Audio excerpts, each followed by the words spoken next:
Meet Rob Nelson, talk show host. Because you got the 70s thing going there. I got someone's underwear. Robert Kennedy, thanks for taking a minute. Simple question. Tucker, it's good to see you. Listen, you're a Bitcoin maximalist. You're Bitcoin forever. I hate this central bank digital currency. Hey, I don't have all the answers, but together, I know we can find them. All right, everybody. Hey, happy Wednesday, night before Thanksgiving. Happy Thanksgiving to y'all. Because I'm in Nashville, I can say y'all. But I'm from Wisconsin. I grew up kind of a country boy, but we didn't say y'all. That's a Southern thing. But happy Thanksgiving, y'all. I will say y'all, which includes like a group of sort of everybody. I'm having a y'all moment. So we're in this massive division. This is a question as much as a statement. We live in the most divided times, right? And I've talked about how we're literally careening toward, well, certainly a political civil war. We're in a cultural civil war.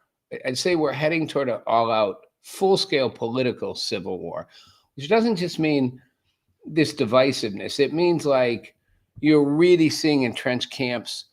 We're on the cusp of it, going at each other in a sort of a systematic way, and it starts becoming institutional. You're seeing that with the Trump administration, dismantling government, taking down the Department of Education. During the shutdown, furloughing all these federal workers, and then threatening to not bring any of them back. Like, we're going to reduce government, we're going to wipe it out, we're going to cut out all these foreign aid programs.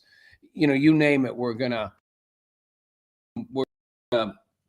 kind of undercut the basic, the basis of how our government's run for the last 50, 60 years. And then on the other side, sort of an all-out opposition. That's the beginning of a political civil war. It will start deepening as the divides grow, as more far left and far right candidates take office, start trying to truly alter the system. And then the next step would be a full-scale political civil war where people start threatening to like secede from the union or to no longer recognize the federal government, etc. Yet, in the midst of this, Cheney dies, and they have a funeral. And those of you who don't know, Dick Cheney was a lot of things. He's probably in some ways one of the most unique modern-day civil servants in the United States. He was a member of Congress from Wyoming. He was chief of staff to Gerald Ford. Gerald Ford, the the abrupt oddball presidency, right? I always like to say Gerald Ford's the only president who was never elected for anything except a House of Representatives seat, right? So Gerald Ford was House of Representatives. He doesn't run as vice president with Richard Nixon. When Spiro Agnew resigns in a scandal, the vice president to Richard Nixon, who was elected, he was elected as vice president. Ford is picked by Nixon to be his vice president. So he's a vice president by appointment. And then Nixon resigns and Ford becomes president. So he never actually won the presidency or the vice presidency. He just got appointed and worked his way up. And then he lost the election to Jimmy Carter. But nonetheless, he was still president for 3.5 years or 3 years. And Dick Cheney was his chief of staff, youngest chief of staff, I think, in White House history. So he's a member of Congress, chief of staff. Then he becomes Secretary of Defense. And then he becomes the vice president with George Bush. It's pretty accomplished. Now, that said, and it was remarkable in terms of his effectiveness inside the government, well respected, but also hated. And many people say he was the shadow president to George Bush, that he really ran things. His deep ties into the military industrial base. He was Secretary of Defense. He was, on the Armed Services Committee. He was a war hawk. He truly was just like, hard to wrap all up what he was. Politically, he was extremely conservative. Politically, socially, the whole thing, he, was against gay marriage and all that stuff. He had a gay daughter, and embraced her and actually worked on his campaign and, considered her wife, sister, like family to him, a daughter. But on the surface of it, was publicly and openly, along with the Republican Party at the time, sort of anti-gay, not sort of anti-gay. So he's contradictory. But there's one thing, and I lived through it, and I can tell you this. And I knew someone who worked for him. I mean, he'd been a long time in Washington. He was hated. He was absolutely hated by the Democrats, by anyone on the left, by most of the mainstream media. I mean, they essentially, he was compared to Darth Vader a lot. Like he was that guy. He's Darth Vader. Literally, that's what they would call him. That's how horrible he was. Kind of a killing machine, the dark presence, the dark force, the dark knight, getting us into military conflicts, pouring tons of money into private military, like Halliburton type things, and just out to like destroy the world secretly behind the curtain and manipulating the presidency for foreign policy goals. And, not like a Henry Kissinger with Nixon, but literally for the military. He was just a war hawk. And, a lot of people would say responsible for the Iraq war and the whole idea that there were weapons of mass destruction, which there weren't. We just wanted to get into Iraq and get rid of Saddam Hussein. Why I'm bringing him up and why it's an interesting time as we're on the verge of this civil war. He dies. So who's at his funeral? Well, all kinds of right-wing conservatives, right? Yeah. Okay. Rachel Maddow called Cheney the maestro of terror politics. That's a label. The maestro of terror politics. She was not at the funeral.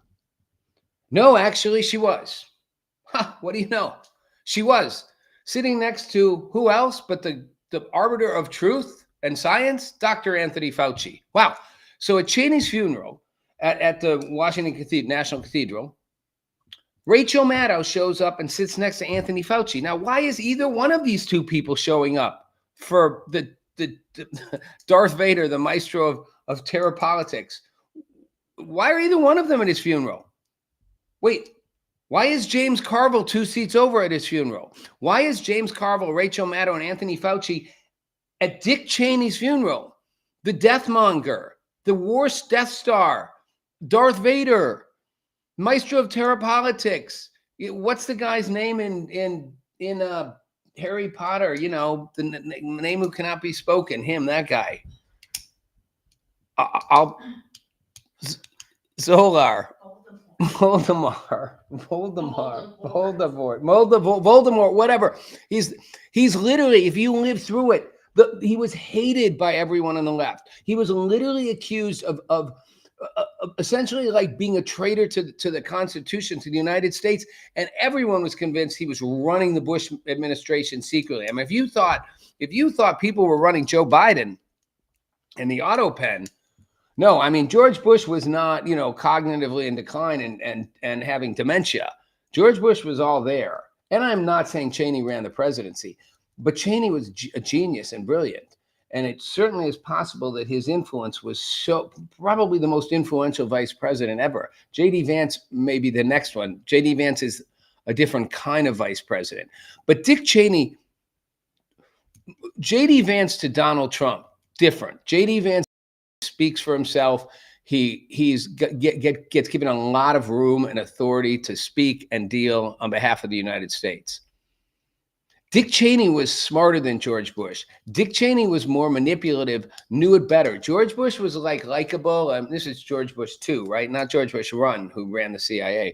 And a lot of people think he was just pulling the strings. Why is Rachel Maddow, James Carville, and Dr. Fauci sitting at his funeral? Maddow began her career when Bush and Cheney were in office, and she would compare Cheney to one of the worst monsters in history.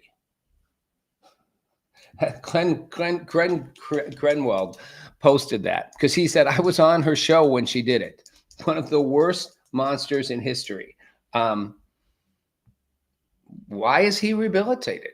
Who rehabilitated him? Did he change? Did he stop becoming the monster? Did he go back on his ways and say, I was wrong about everything? I was wrong about Iraq. I shouldn't have done it. I shouldn't have run these so-called terror campaigns. I shouldn't have fought for waterboarding and Guantanamo Bay, being like, you get them offshore, do what we got to do. Who cares? Extrajudicial this and that. No. What did he change? He opposed Trump. That's all he did.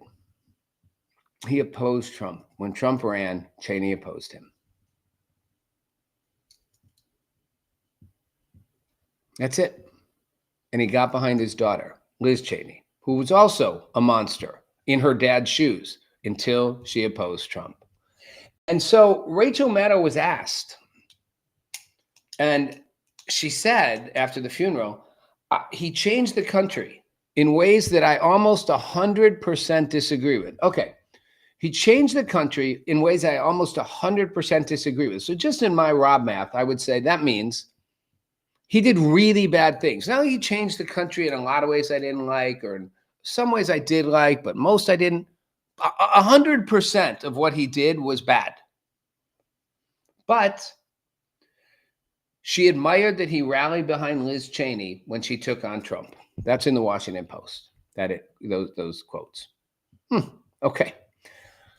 The guy literally did everything wrong. You thought he was a monster of terror, like the Death Star master, one of the worst monsters in history. Did everything bad for America, but he got behind his daughter when she opposed Donald Trump, and therefore that rehabilitates him, and I went to his funeral. I think it was a really heroic stand. It's humbling to me, she said. Wow. So all you got to do, you can literally be, they thought Cheney was like Hitler, right? They didn't call him that. Some people probably did, but that's essentially what they were saying. Like, that's the word you use for people who are on the right, who are, not what you like and are pro-military and like massive central government control, not like socialist central government, like massive authoritarian type control. I'm not saying they are authoritarians. I'm saying that's the depiction of them. That they, Cheney was like that. Cheney was like a Trump, like hated by the left and by the mainstream media. Now Rachel Maddow, who called him one of the worst monsters in history. And I can think of some really big monsters. And I'm not just saying, and I don't even need to just have Hitler. I can, even, more recently, Pol Pot, like, Vietnam,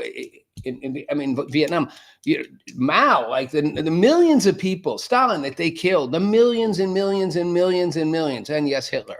Cheney's right up there. But his stand backing his daughter when she opposed Trump, that was heroic. So now you're a hero if you oppose Trump.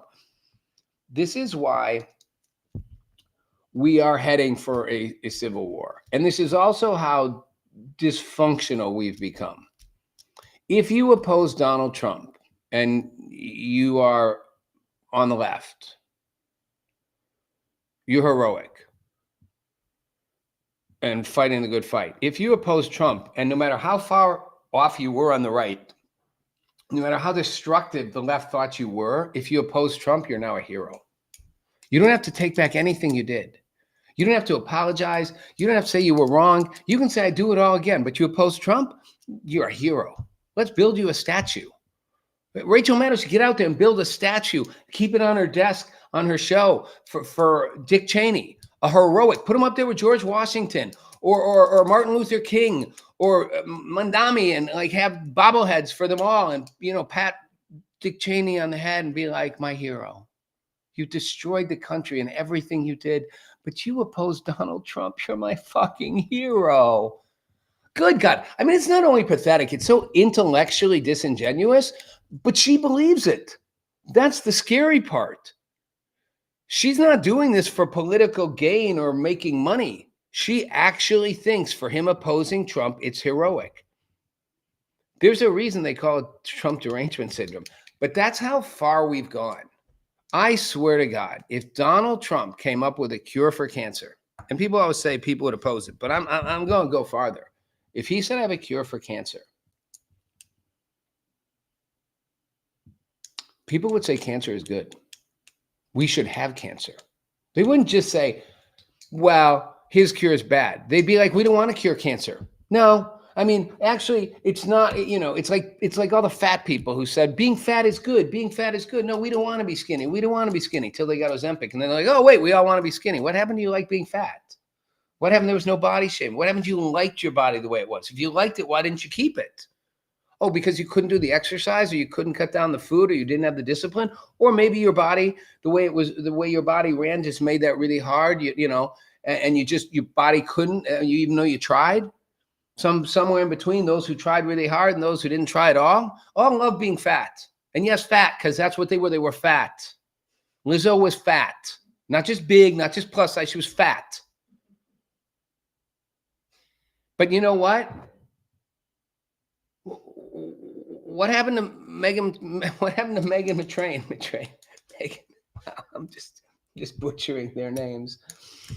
I'm all about the butt, all about the booty, all about being big. I'm a big train, and I'm a good train.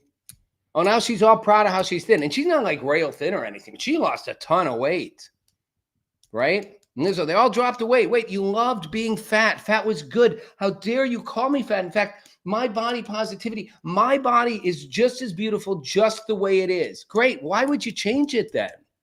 I mean, look, I'm in great shape and I'm older, right?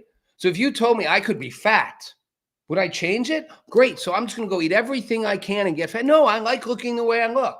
I genuinely do. I don't care how easy it would be. You'd never have to work out again, Rob. You'll just be fat and happy. I wouldn't do it. If you really liked the way you looked, then you wouldn't change it when you could.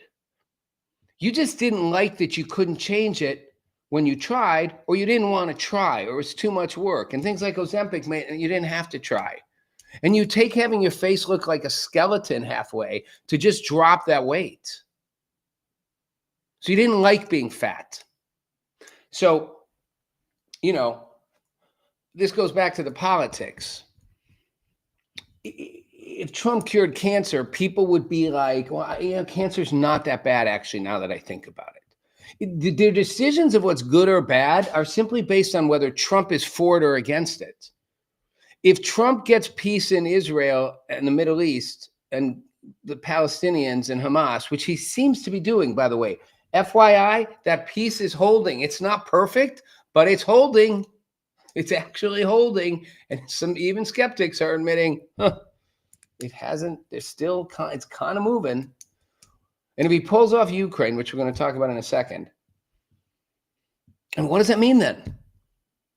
Are people going to say we should have war in the Middle East? I mean, with that one, they can't say we should have war. They'll just say it's not really peace, or he didn't do it right. This is going to be the Ukraine thing. He gave too much to Putin. And there will always be a reason. So we're going to talk about that, right?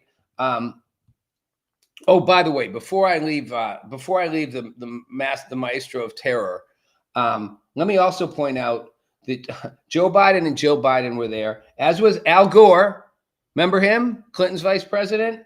And Nancy Pelosi showed up. Nancy Pelosi showed up to the monster of terror, Dick Cheney. I mean, she was like big time congresswoman through his time. She hated him. Adam Schiff showed up. Adam Schiff showed up to Dick Cheney's funeral. Adam Schiff, Nancy Pelosi, Jill Biden, Kamala Harris, Rachel Maddow, James Carville. What world am I living in? I'm sorry. Did a prominent liberal die? Did Bill Clinton die? Why are they at Dick Cheney's? I guess it would be more accurate to say his vice president, right? So did Al Gore die? No, Al Gore showed up for the funeral. All because he opposed Trump and got behind his daughter, who is just as right-wing as him, but she just opposed Trump. So now they'll put statues up of her. Darth Cheney, that's what they called him. So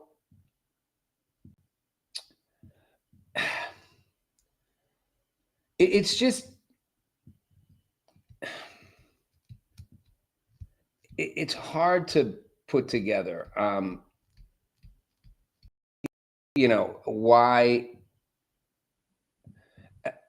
why why this happens, except it's how much people oppose what Trump does. And this is where I get to the peace talks in Ukraine. So, and again, I will stipulate that Trump says everything is great. Trump says everything he's done is great. And like Biden, he starts making stuff up, right? Prices are down, even when prices aren't down. Some prices are down. Some prices are down lower than when they were with Joe Biden, for sure. But there are also some are still high and some are going up, right? It's cost of living is extraordinary across America. That's why, as I've said, you have 2 Democratic Socialist mayors now in 2 major blue cities, and possibly going to have a third one in Los Angeles. That would be the, New York, Los Angeles, Seattle. All you need is Chicago. But, Trump does brag about his results. That said, first of all, he's right part of the time. Secondly, that's what all politicians do. I don't like it. I wish you'd just admit when things aren't good, but it doesn't work out well. And thirdly, when you're making a peace deal, that's probably the one time you want to make it sound like progress. You want to make clear there's momentum because you want everybody to stay on the train. You can't afford to have, say, this ain't working, unless for political purposes you need to point out someone. So Trump did that both with Ukraine and Putin, kind of going, you don't really want peace. You don't really want peace. Yeah, maybe I'm done with this. But when you think something's happening, you want to keep everyone on the train. So he says we've made tremendous progress ending the war between Russia and Ukraine. And then in parentheses, as if he hasn't said it enough times, a war that capital never started if I were president. He's told us that a lot of times. So yes, I think we know that. It might be true. 25,000 soldiers died last month, he says, and the original peace plan, 28-point, which was drafted by the U.S., has been fine-tuned, and there are only a few remaining points of disagreement. And now people are going to go out, and Rubio and Vance and Secretary of Defense, or War now it's called, Hegseth, and White House Chief of Staff Susie Wiles. He really puts a lot of trust in her. Along with Steve Witkoff, his envoy, and Secretary of the Army. They're all going to go out and do it. He won't meet with Putin and Zelensky together until the deal's pretty much baked. And then classic how Trump ends it, which is this most bizarre thing that don't know. Thank you for your attention to this very important matter. That's what he always says. He didn't sign this DJT, though. And look, some confirmation, Macron, the French president, said that, France and the EU partners are close to finalizing a support plan to secure peace. In other words, that they can give a backup. And the U.S. is saying Ukraine's agreed to the deal. Of course, Russia, classic, overnight after these things this week, launches a giant, drone missile strike on Kiev. I'm not sure Russia wants peace. I'm not sure at all. But here's the deal, and here's where the peace plan goes, and here's why this is relevant. Ukraine has to surrender all annexed territory, including the territory that Russia doesn't actually have fully taken control of, but is fighting in. So Ukraine has to give up. That's in 2 major parts of Ukraine. And some of that was seized in, like Donetsk and the Crimea, both those areas. Some of it was seized in 2014, but they've made gains during this war, but they've also lost stuff. But wherever they are, they have to cede it there. And Ukraine has to give it up. That's probably 20% of Ukraine. It's a lot. Then Ukraine has to basically demilitarize. They have a limited, they can only have 600,000 troops. And they're also going to lose, by those annexed parts, they're going to lose some of their best opportunities to defend if Russia came in again. Russia would just be able to start there and pour on through. And they absolutely have to commit to never joining NATO, permanent exclusion. Okay. These are all what Russia wants. These do not benefit Ukraine at all. And, Donbass, there's areas in Donbass that's in eastern Ukraine, and there's, they call it the fortress belt. That's where Ukraine can form its toughest protection. They're not fully taken over by Russia. They're not just places Russia annexed like in 2014 and stuff like in Crimea, but Ukraine would have to part with them. And then there's the whole question of I don't want to get it out of time, whether the whole thing, the 28-point plan, actually came from Russia and we just kind of took it and kind of put it out, and that Steve Witkoff is on a recording sort of telling a top Russian official close to Putin to have Putin flatter Trump if you want to get him to do stuff. So, everyone's going, Witkoff wants Russia to get everything. And maybe Trump doesn't even realize that what he's getting is sort of been siphoned through his own person telling Russia, hey, here's how you butter Trump up to get what you want. Hard to say. What is clear, however, and this is the bottom line, what is absolutely certain. Oh, alarm going off. What is absolutely certain is that Ukraine doesn't have a choice. You can hate on Trump. You can say Trump's pro-Putin. I'd say Trump wants peace. For the world, it's a good thing. For Trump, he likes to say he's the guy who did it. He likes to make deals, and he wants to say, I made peace. His ego's huge. That's fine. I don't care if you have an ego stake in it. That's all good. Those who argue that Trump is wrong to ask for this, it's not fair to Ukraine. I go back to going, what's the option? If Ukraine says no, Russia doesn't end the war. So Russia will only end the war on unfair terms. You basically have to cut the number of troops you can have. You can never join NATO, and you have to give us all the land we annexed plus wherever we stand right now, even the stuff we haven't fully won in this war. If you're Ukraine, you're like, well, what do we fight a war for? I mean, what do we lose all these people for? We're just giving you all the stuff you took and the stuff you haven't even fully gotten yet, and cutting our troops so you can get us more easily next time, and promising we'll never join NATO, so that if you did go after us, you're not part of NATO, so you don't trigger us and Europe coming after you with fighter jets and bombs. And I go back to this simple reality. Forget about whether you like Trump or not. Forget about whether he's in Putin's pocket or doing Putin's bidding. Putin is not going to end this war on anything other than those terms. He might not even end it on those terms, except Putin probably does want to end the war as long as he can get all that. But maybe he'll start another one then later. Maybe he will. And at that point, there need to be substantial security guarantees from Europe and to some extent from us that if he does, we will consider it, although they're not part of NATO, as if he's attacking the rest of Europe. And we won't let him do it. That's the best we can promise. And Ukraine could go, how do we know you'll back us up on that? You don't. So don't take the deal. It's a shitty deal. Don't take it. Say no. No, we won't give you all the territory you annex. We won't give you the territory where you stand. We won't lower our troops. And we won't promise never to be in NATO. You know what I can promise you? There won't be a Ukraine. So you won't have to worry about troops. You won't have to worry about the land you already got lost, because Russia will have the rest of it. There'll be no Ukraine as you know it. You won't have to worry about the troops because there'll be Russian troops. And you won't have to worry about never joining NATO because you won't be Ukraine anymore. Or you won't be Ukraine that we want to join NATO. You'll be Russia. That's the outcome of this. There is no other outcome. It's 3 years plus in. There's no other outcome. Russia doesn't lose this war. No, but if we gave them more weapons and more, no. If we brought in troops, if Europe and the US literally went in and fought Russia, sure. But then we have a world war. That ain't happening.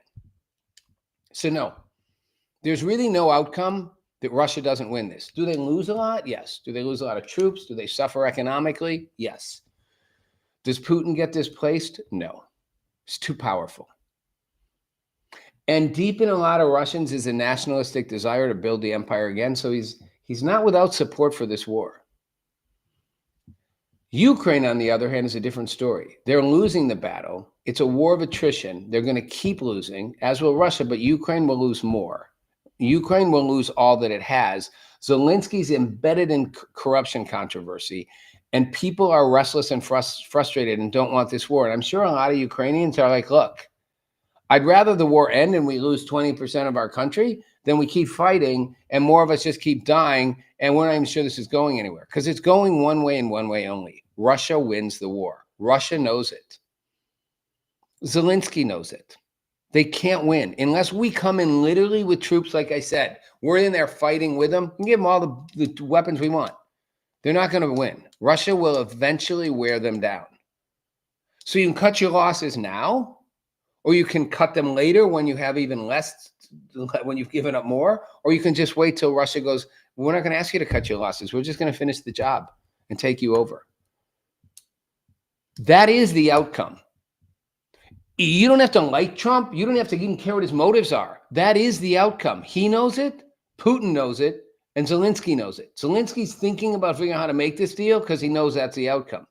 Putin won't settle for any deal less because he knows that's the outcome. We can stop now, and I'll settle for everything I got. That'll be a good deal for me if I'm Putin. Or I'll just keep going. I'll sacrifice the troops and the money and the being, ostracized in the world community, and I'll get Ukraine all to myself. That's what'll happen. Trump knows it too.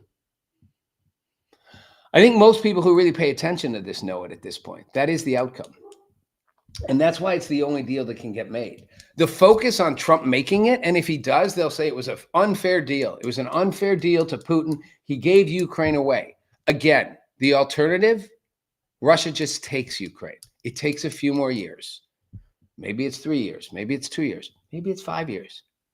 We spend a ton of money, us in Europe, and eventually get tired, which we already are, and in Europe is too, of pouring all this money into Ukraine.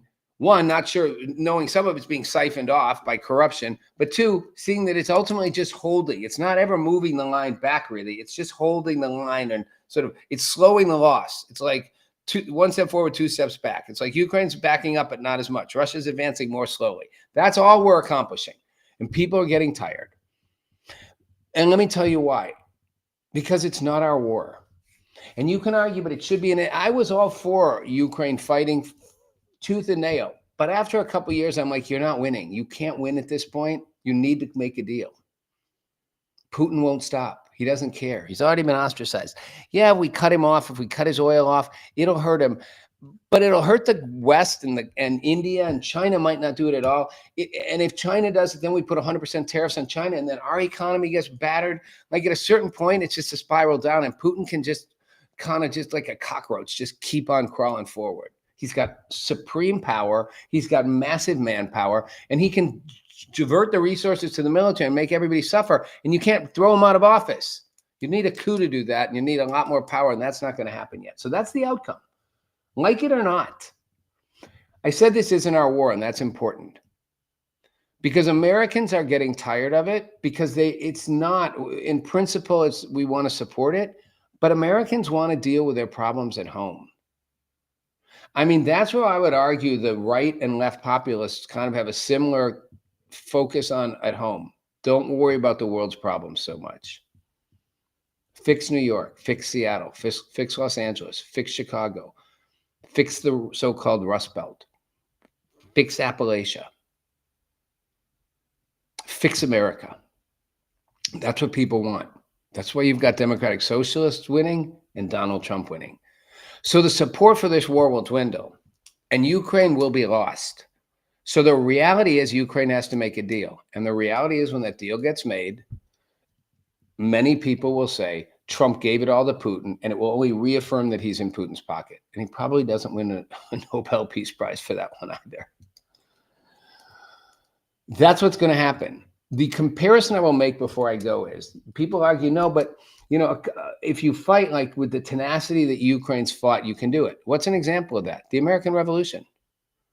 I mean, the Patriots fought. They should never have been able to beat. I mean, the world's biggest navy, the world's most powerful empire was England. And the Patriots, the colonists, won. They beat them in a war. There were 2 things that made that different. One, and it was a war in which it was fought because the American colonists, the Patriots, felt like they were being treated unfairly. They wanted to be British. They were British. They weren't trying to get out of being British. They were trying to get Britain to stop screwing them over, stop unfairly taxing them, stop, threatening, in case of the South and the slave trade. You know, they didn't want to lose that. You know, the North didn't want to pay the taxes on things. Felt like they were, you know, they had a standing army in Boston. A standing army is not like what we have. A standing army isn't your army's on standby. A standing army is you put an army in a quote like another country and they just stand there and wait to, if they need to go into action. The colonists are like, you put a standing army in us, we're British. But finally they had enough and they fought. They fought and they were willing to die. They were willing to do anything to fight. It was their war. They got a little support from the French. It was their war. And they would fight it, and they were ingenious at how to fight it. The British never saw it coming. They were fighting on their home turf, not a turf Britain was comfortable with. And they fought in ways, and they've been prepared. They've been prepared from having to build the colonies. They already had militias. They already knew how. They did the most incredible things, you know. They were so ingenious about it. That's not Ukraine. Ukraine's committed, but Ukraine's fighting has the same tools for the most part. They did a lot with the drones, but Russia has the same tools. Russia knows the territory. It was once part of Russia, essentially. It's not the same when you get down to it. And I'm not sure the appetite the Ukrainian people have to keep fighting. They are fighting because they were invaded. The colonists were fighting because they wanted it to be theirs, and they were pissed at Britain, and they were finally like, enough. They would have made a deal. They would have made the deal with Britain and not had a war. They just were like, enough is enough. That was the difference. And that's how we won. Ukraine doesn't have that. I hate to say this. Ukraine won't win this war unless we get in and fight it with them. That's not happening. It's not happening from Europe. Ukraine doesn't win this war. They lose it. They can lose it all, or they can make a deal now and lose a lot. And we have to honor and get behind them and Europe with security guarantees that make sure Putin doesn't do it again. And worst case, they live to fight another day. I hate to be the arbiter of bad news, but that's what it is. So you want to hate Trump? Hate Trump. I don't care. Anybody else would have to settle for the same deal. Trump's not deciding the deal. Putin's deciding the deal. And if you say, well, Putin shouldn't decide it, fair enough. Then keep fighting. Then keep fighting and watch him just keep taking more and more of Ukraine. I don't like Putin, but that's what he's going to do. And our appetite and Europe's appetite to finance the fighting of that war will get less and less and less. You can already see it happening, not just from conservatives, from liberals too. People more and more like, enough, we want to take care of our needs here. We got big crises here too. We love you guys in Ukraine, but you know, you're not giving us much. I mean, Trump even tried to get the sort of, you know, the rare earth deals, like whatever, that kind of stuff. Like, give us something that I can tell my people, like, I'm getting you something for this. People are tired. And I think the Ukrainians are tired. So is it a bad deal? Probably. It might be the only deal they get. On that note, I'm going to say happy Thanksgiving and leave it with a good note. We did win that war. And the good news is 250 years later, and way before that, 150 years later, Britain was our best ally. And they, you know, you'd never think that war happened. Makes sense. We were part of Britain in the beginning.